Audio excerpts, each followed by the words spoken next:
नमस्कार दोस्तों, स्वागत है हमारे इस चैनल टुडे एग्जाम पर। दोस्तों आज 6 जुलाई 2022 एसएससी एमटीएस के थर्ड शिफ्ट में जीके जीएस सेक्शन से जो भी प्रश्न पूछे गए हैं सभी प्रश्नों को लेकर आए हैं। तो चलिए दोस्तों शुरू करते हैं।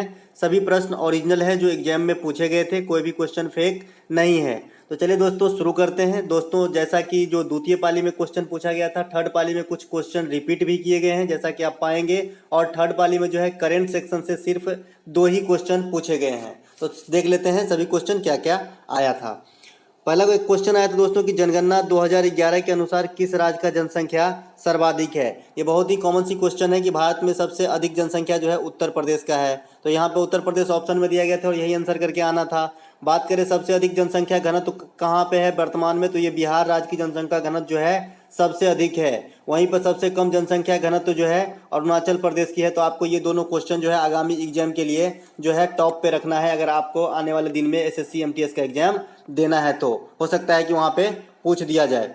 अगला एक प्रश्न आया था दोस्तों कि वर्ष 2021 के रिपोर्ट के अनुसार किस राज्य की सर्वाधिक बेरोजगारी दर बढ़ी है। तो दोस्तों इस प्रकार का एक क्वेश्चन पूछा गया था कि किस राज्य की जो है बेरोजगारी दर सबसे अधिक है। तो वहाँ पे चार ऑप्शन दिए गए थे। ये क्वेश्चन थोड़ा हार्ड था, हार्ड लेवल का क्वेश्चन था। तो वहाँ पे हरियाणा राइट आंसर था। हरियाणा का जो बेरोजगारी दर है ये 34% है। समग्र भारत का जो बेरोजगारी दर है 7.5% है। तो आपको ये भी ध्यान रखना है। एक अगला क्वेश्चन आया था दोस्तों कि पंथी नृत्य किस राज्य से संबंधित है। तो पंथी नृत्य जो है ये भी जाना पहचाना सा क्वेश्चन है, कॉमन सा क्वेश्चन पूछा गया था कि पंथी नृत्य जो है किस राज्य से संबंधित है। दूसरे शिफ्ट में छत्तीसगढ़ से एक त्योहार पूछा गया था और तीसरे शिफ्ट में जो है छत्तीसगढ़ से एक नृत्य पूछा गया है। तो छत्तीसगढ़ राज्य जो है टॉप पे रहा आज के दिन के लिए सभी पालियों में एग्जाम में। तो यहाँ पे राइट आंसर छत्तीसगढ़ था।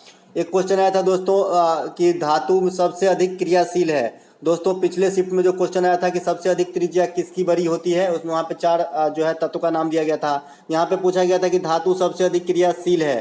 तो ऑप्शन जो है सोडियम था एक ऑप्शन में और यही राइट आंसर है। दोस्तों सोडियम इतने क्रियाशील होते हैं कि इसे किरोसिन में डुबा कर रखा जाता है ताकि हवा के संपर्क में आने से इसमें जो है आग पकड़ लेता है। तो इसे किरोसिन में डुबाकर रखा जाता है। सोडियम का सूत्र होता है दोस्तों Na। तो आपको ये भी ध्यान रखना है। अगला एक प्रश्न आया था दोस्तों कि ग्राम पंचायत किस अनुच्छेद में संबंधित है। मतलब ग्राम पंचायत की चर्चा जो है भारत के संविधान के किस अनुच्छेद में है, कौन सा क्वेश्चन था। तो ये अनुच्छेद 40 में जो है ग्राम पंचायत की चर्चा है भारतीय संविधान के अंतर्गत। ये किस भाग में रखा गया है, तो भाग 11 में रखा गया है। ग्राम पंचायत दोस्तों ऐसा एक टॉपिक है कि हर एग्जाम में यहाँ से क्वेश्चन पूछे जाते हैं, चाहे एसएससी को हो, रेलवे का हो, कोई भी एग्जाम हो, यहाँ से क्वेश्चन जरूर आते हैं। तो आपको जो है ग्राम पंचायत के जो भी टॉपिक है, जो भी पॉइंट है उसे जरूर याद रखना चाहिए। जैसे कि अनुच्छेद 40 में है, भाग 11 में है, पंचायती राज व्यवस्था की शुरुआत कब होती है, 1959 से। कहाँ से होती है, राजस्थान के नागौर से। प्रत्येक वर्ष 14 अप्रैल को पंचायती राज दिवस मनाते हैं। साथ ही साथ 73वां संविधान संशोधन ये भी पंचायती राज से संबंधित है। बलवंत राय मेहता समिति ये भी पंचायती राज से संबंधित है। अशोक मेहता समिति ये भी पंचायती राज से संबंधित है। ML सिंघवी समिति ये भी पंचायती राज से संबंधित है। तो आपको इतनी बात जो है मोटे मोटे तौर पे पंचायती राज व्यवस्था से याद रखना चाहिए ताकि अगर आपको कभी भी एग्जाम में इससे क्वेश्चन आए तो छूटने ना पाए। अगला एक प्रश्न आया था दोस्तों कि किसी भी राज्य का विधानसभा का कार्यकाल कितने साल का होता है। दोस्तों जैसे केंद्र में लोकसभा का कार्यकाल 5 साल का होता है, वैसे ही राज्य में विधानसभा का कार्यकाल 5 साल का होता है। हालांकि ये विषम परिस्थिति में पहले भी भंग किया जा सकता है। जैसे लोकसभा भी आर्टिकल जो है 85 के तहत किसी विषम परिस्थिति में पहले भी भंग किया जा सकता है राष्ट्रपति के द्वारा, वैसे ही विधानसभा को भी भंग किया जा सकता है। लेकिन जनरली जो है ये 5 साल का कार्यकाल होता है विधानसभा का। वहीं बात करें विधान परिषद का, तो विधान परिषद जो है जो राज्यसभा के जैसे ही अस्थायी है, ये इसका कभी विघटन नहीं होता है। भारत में वर्तमान में 6 ही राज्य है जहाँ पे विधान परिषद है। तो आपको ये सब जो है नॉलेज रखना है अगर आने वाले समय में आपका कोई भी एग्जाम है तो इससे पूछा जा सकता है, अगर खास करके एसएससी एमटीएस में, क्योंकि बहुत सारे क्वेश्चन जो है रिपीट हो गया है। मैं अभी दिखाता हूँ, जो सेकंड शिफ्ट में आया था वो थर्ड शिफ्ट में भी पूछा गया है। राज्य विधानसभा में अधिकतम कितने सदस्य हो सकते हैं, ये सेकंड शिफ्ट में पूछा गया था कि अधिकतम कितने सदस्य, 500 सदस्य हो सकते हैं। वहीं न्यूनतम सदस्य की बात करें तो 60 हो सकते हैं। हालांकि कुछ राज्य जो है भारत में अपवाद है जहां पे 60 सदस्य भी नहीं है विधानसभा के अंदर। अगला एक प्रश्न आया था दोस्तों कि पौधों की वृद्धि के लिए सबसे महत्वपूर्ण पोषक तत्व क्या है। तो जिस प्रकार के ऑप्शन दिए गए थे उसमें क्लोरोफिल सबसे बेस्ट था। क्लोरोफिल जो है आंसर करके आना था, क्योंकि क्लोरोफिल की उपस्थिति में ही पौधा जो है अपने लिए आवश्यक भोजन बनाता है और ये आवश्यक भोजन बनाने की जो घटना उसे क्या कहते हैं, प्रकाश संश्लेषण। प्रकाश संश्लेषण जो होता है पौधे में, ये जो है क्लोरोफिल की उपस्थिति और सूरज की प्रकाश की उपस्थिति में होती है, जो पौधों को उसको जो है खाना मिल जाता है और हमें क्या मिल जाता है, ऑक्सीजन मिल जाता है। दोस्तों बता दे, क्वेश्चन पूछा जाता है कि क्लोरोफिल में कौन सी धातु पाई जाती है, तो मैग्नीशियम धातु पाई जाती है, Mg पाई जाती है, आपको ये ध्यान रखना है। बात करें पौधों की अन्य पोषक तत्व की, तो नाइट्रोजन है, फास्फोरस है, पोटेशियम है। दोस्तों नाइट्रोजन जो है इसे पौधे को हरा भरा रखने के लिए उत्तरदायी है। जैसे यूरिया कैसा उर्वरक है, नाइट्रोजनी उर्वरक है, तो ये इससे क्या होता है, तो पौधे में जो है हरियाली आती है। साथ ही साथ फास्फोरस है, पोटेशियम है, तो ये सब जो है कीड़े मकोड़ों से लड़ने में, यानी पौधे को जो है बीमारियों से लड़ने में मदद करती है। तो इस प्रकार का ऑप्शन जो था इसमें क्लोरोफिल बेस्ड था और क्लोरोफिल करके आना था। अगला एक क्वेश्चन आया था कि पतेती उत्सव किस समुदाय के लोगों के द्वारा मनाया जाता है। पतेती एक उत्सव का नाम है। पहले दूसरे शिफ्ट में जो छत्तीसगढ़ का उत्सव पूछा गया, इसमें समुदाय ही पूछ दिया गया, तो किस समुदाय के द्वारा मनाया जाता है, तो ये पारसी समुदाय के लोगों का एक उत्सव है पतेती। वहीं बात करें पारसी की पवित्र ग्रंथ क्या है, तो ये जैन अवेस्ता है। एसपीडी से लिया गया ये क्वेश्चन है, ये जैन अवेस्ता है। जैनों के प्रमुख त्योहार कौन से हैं, पर्युषण हम अपने तरफ से रखे हैं, और ये आने वाले शिफ्ट में कहीं ना कहीं ये क्वेश्चन जो है जरूर छपेगा, आप देख लेना। जैनों के प्रमुख त्योहार जो है पर्युषण है। इस प्रकार का अगर चलता रहा, जैसे कि क्वेश्चन रिपीटेशन हो रहा है, तो ये क्वेश्चन आने की पूरी संभावना रहेगी। अगला एक प्रश्न आया था दोस्तों कि मौलिक अधिकार संविधान में कहां से लिया गया है, तो मौलिक अधिकार संविधान में जो लिया गया है अमेरिका के संविधान से लिया गया है। अमेरिका के संविधान से लिया गया है मौलिक अधिकार। ये कहां से कहां तक जो है अनुच्छेद को कवर करता है, तो 12 से 35 तक के अनुच्छेद को कवर करता है, और ये भाग 3 में रखा गया है। भाग 3 में रखा गया है। और जो मौलिक अधिकार के जो है अंतर्गत अनुच्छेद 32 इसे संवैधानिक उपचारों का अधिकार कहा जाता है। इसी के तहत जो सुप्रीम कोर्ट है ये 5 प्रकार का रीट जारी करता है संवैधानिक उपचारों के अधिकार के तहत, जो आर्टिकल 32 में है। तो आपको इतना ध्यान रखना है। एक प्रश्न आया था कि 1913 में कौन सी क्रांतिकारी संगठन की स्थापना हुई थी। कोई आदमी बोल रहा है कि इस प्रकार का क्वेश्चन था, कोई आदमी बोल रहा है कि 1913 में कौन सी घटना घटी थी, तो जो भी ऑप्शन में रहा होगा उस हिसाब से अकॉर्डिंग आंसर हो जाएगा। वैसे आपको बता दें कि 1913 में जो है अगर क्रांतिकारी संगठन की बात करेगा, अगर इस प्रकार का क्वेश्चन आया होगा, तो गदर पार्टी की स्थापना होती है, और किसके द्वारा होती है, लाला हरदयाल के द्वारा। और कहाँ होता है, तो सैन फ्रांसिस्को अमेरिका के अंदर होता है। बात करें इसी प्रकार के क्वेश्चन अपने तरफ से रखें कि स्वराज पार्टी की स्थापना कौन किया, तो मोतीलाल नेहरू और चित्तरंजन दास। ये कब की होती है स्वराज पार्टी की स्थापना, तो 1923 ईस्वी में होती है, और चित्तरंजन दास इसके अध्यक्ष होते हैं। असहयोग आंदोलन जब समाप्त होती है 1922 में, उसके बाद ये इसकी स्थापना किया जाता है। तो आपको ये भी ध्यान रखना होगा।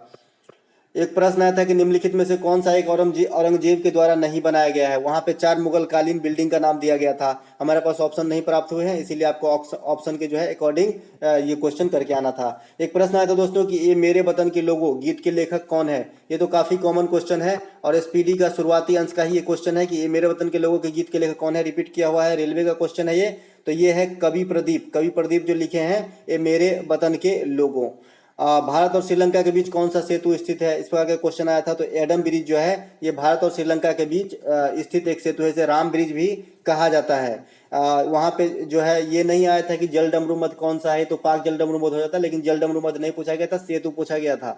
अभिनव बिंद्रा की आत्मकथा का नाम क्या है। दोस्तों अभिनव बिंद्रा से एक क्वेश्चन आया था, और नीरज चोपड़ा से भी क्वेश्चन रिपीट हुए हैं, जो सेकंड शिफ्ट में भी पूछा गया है। तो अभिनव बिंद्रा से आया था क्वेश्चन कि अभिनव बिंद्रा की जो आत्मकथा है ऑटोबायोग्राफी, इसका नाम क्या है, तो इनका नाम है a short at history obsessive journey to Olympic gold. आपको याद होगा कि अभिनव बिंद्रा जो है व्यक्तिगत रूप से भारत को पहला गोल्ड दिलाने वाला पर्सन है। ये व्यक्तिगत रूप से 2008 में बीजिंग ओलंपिक में गोल्ड मेडल जीते थे 10 मीटर जो है शूटिंग में। तो आपको ये ध्यान रखना है। बाद में दूसरा जो व्यक्तिगत रूप से गोल्ड जीते हैं, ये अभी हाल में ही टोक्यो ओलंपिक 2021 जो 2020 वाला ओलंपिक कराया गया, तो उसमें जो है नीरज चोपड़ा ने व्यक्तिगत रूप से सेकंड गोल्ड जीते हैं। बता दें दोस्तों भारत अब तक ओलंपिक खेल में टोटल 10 गोल्ड जीते हैं, जिसमें से 8 जो है ओनली हॉकी में जीते हैं, और 2 एक अभिनव बिंद्रा जी जीते हैं और एक नीरज चोपड़ा, तो 10 गोल्ड हो गए। अगला एक प्रश्न आता है दोस्तों कि अप्रैल 2022 में बंगाल के उपचुनाव में, अप्रैल 2022 में जो बंगाल में उपचुनाव कराया गया था, तो आसनसोल डिवीजन से कौन विधायक निर्वाचित हुए। तो यहाँ पर ऑप्शन में एक शत्रुघ्न सिन्हा था, तो यही राइट आंसर होना था। एक क्वेश्चन आया था मुगल वंश से कि गाजी की उपाधि किसको दिया गया था, तो ऑप्शन में बाबर था। बाबर जो है गाजी की उपाधि धारण किया था, बाबर। बता दें दोस्तों बाबर ही मुगल वंश के संस्थापक है भारत में। ये पानीपत की प्रथम लड़ाई 1526 में इब्राहिम लोदी को हराता है और मुगल वंश की स्थापना करता है और दिल्ली सल्तनत की समाप्ति कर देता है। पानीपत की प्रथम युद्ध लड़ा था, ये भी जीता था। घाघरा का युद्ध लड़ा, ये भी जीता। खानवा का युद्ध 1527 में, ये भी जीता। चंदेरी का युद्ध जो है ये भी जीता। और 1530 में गांधी मतलब बाबर की मृत्यु हो जाती है, माफ कीजिएगा।